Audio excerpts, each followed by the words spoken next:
Hey guys, welcome back to Beast Quest, Series 20, Book 4, Rykar the Firehound. Here we are with the finale of Series 20. It's been a wonderful ride, but this is it, the finale. So without further hesitation and ado, we'll go into it. But like always, in-depth story analysis and my overall thoughts on this awesome adventure. So, with that being said, let's do this. Tom and Eleanor were mourning the loss of the good wizard Cato. He faded away, but before passing, he instructed our heroes to go to the Shard Mountains, where they would face Malvel and his final beast, Rykar. Akira led them as far as he could take them before waving a hand in farewell, when suddenly they were approached by a hooded figure. Tom and Eleanor were greeted by Mark, the apprentice of Wizard Adaro. He had been killed by Malvel a while back. His soul had come to visit them, but Eleanor was onto him. She questioned Mark about a memory of their past. When he answered Eleanor and informed him that it never happened, revealing it to be Malvel. After a scuffle, Malvel retreated, claiming if they had the courage to face him, they would come to the mountains. I do like that little trick that he plays by pretending to be Mark. Like, I kill this guy and I'm going to rub him in your faces. That was a nice trick. And you can get away with doing that because he's dead, and you're in the Isle of Ghosts. Our heroes had reached the mountains and spotted a strange substance in the rock.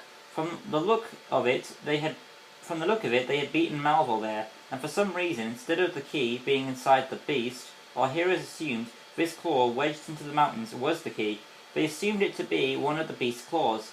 Taladon emerged. He proved he was the real deal, but he said he couldn't be touched by the living, otherwise he would absorb their life force and be no longer the undead, while the victim would end up a ghost, which is what Malvel has been doing.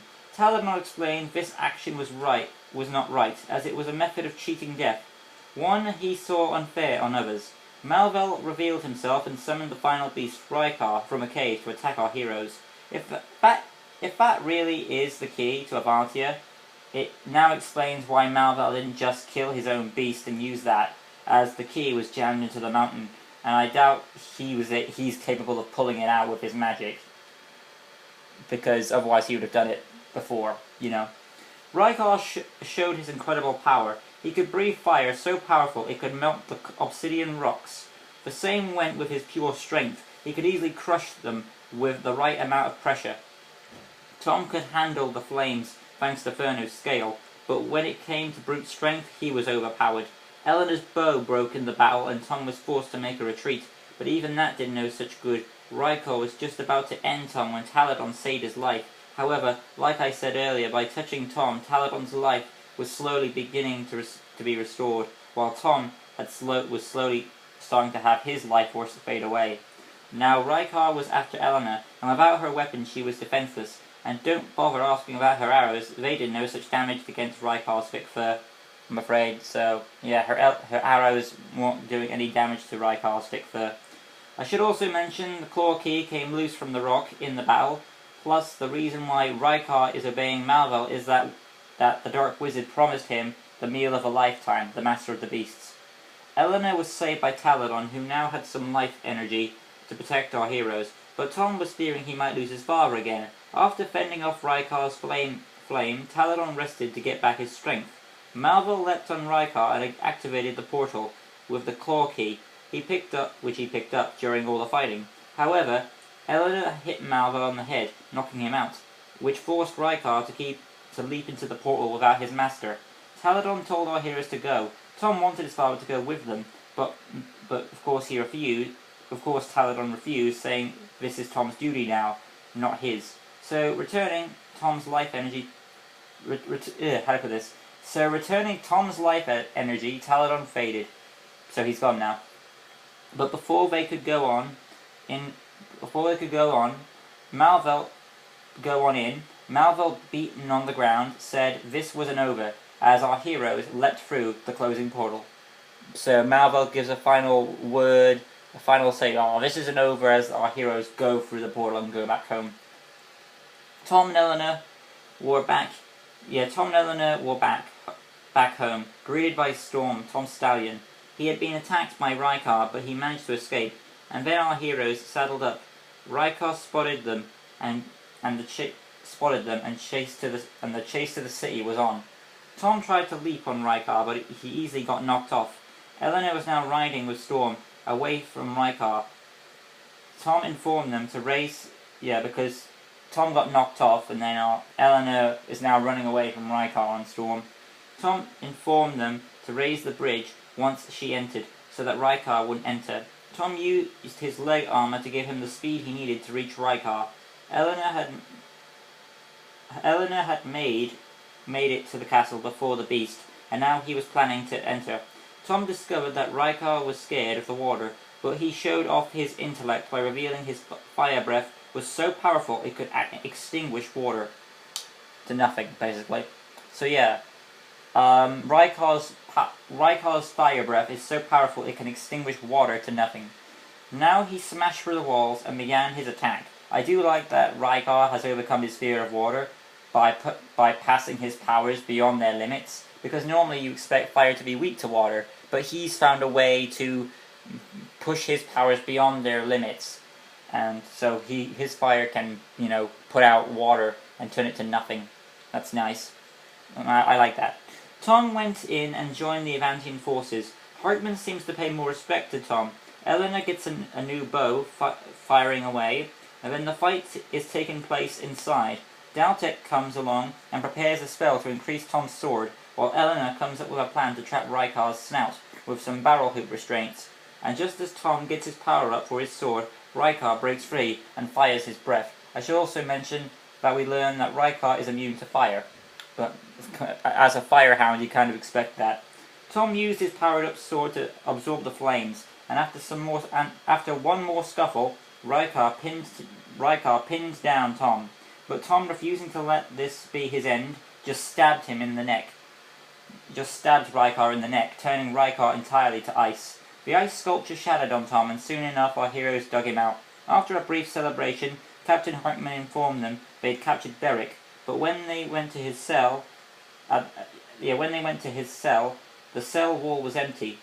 The cell was empty, and the words, "I told you it was not over," the words, "I told you it was not the end," were written on the cell wall. Adro came to the conclusion that Beric had been bewitched by Malvel's magic. The sorcerer had found a way back in Beric's body. Dun dun dun! Oh, I like that. That's a nice twist at the end. But all of this is just an assumption by Adaro. Of course, Adaro is still ticked off that they went to the Isle of Ghosts, but nonetheless, it's what Talodon would do.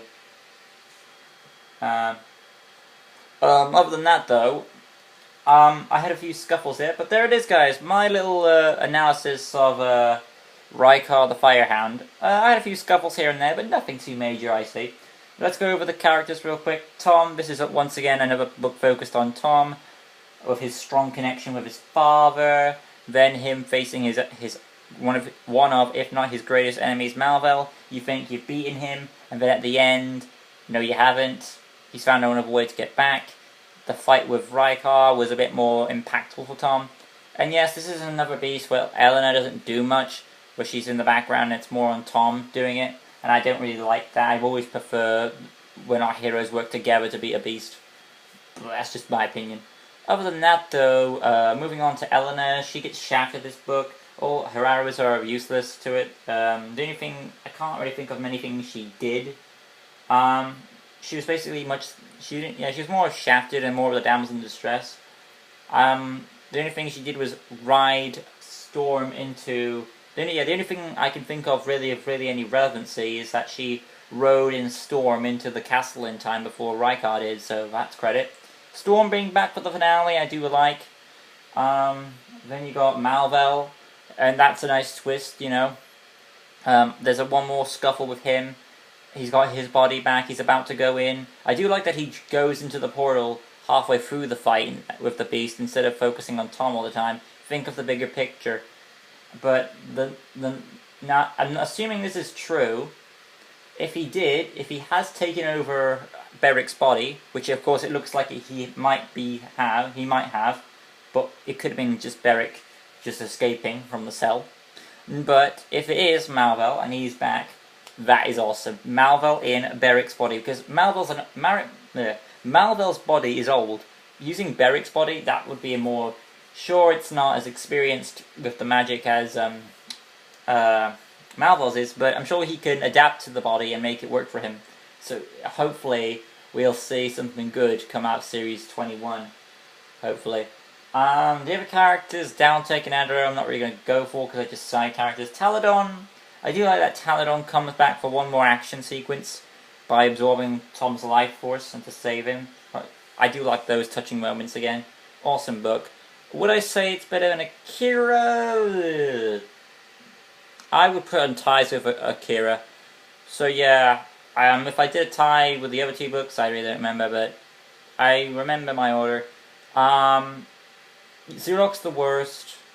Then I said Scalax timed with Akira, did I? If I didn't, no, I remember now. It was Zulok, then Scalax, then Akira, and Akira tied with Rykar at the top. I believe that's how it went. But yeah, there it is, guys. My little thoughts on Rykar the Firehound. Hope you guys enjoyed. If you did, make sure to like, comment, go, subscribe, that good stuff. Hit the notification bell button right in the corner so you can stay tuned for all Beast Quest related topics on my channel and various other contents that are on there.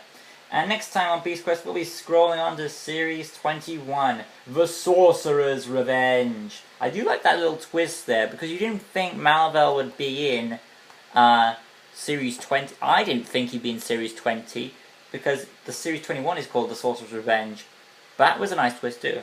But yeah, Series 21, The Sorcerer's Revenge is next. And next time we'll be starting off with the Four of the Beasts, known as Grimon, the Biting Horror. Till next time, guys. Peace.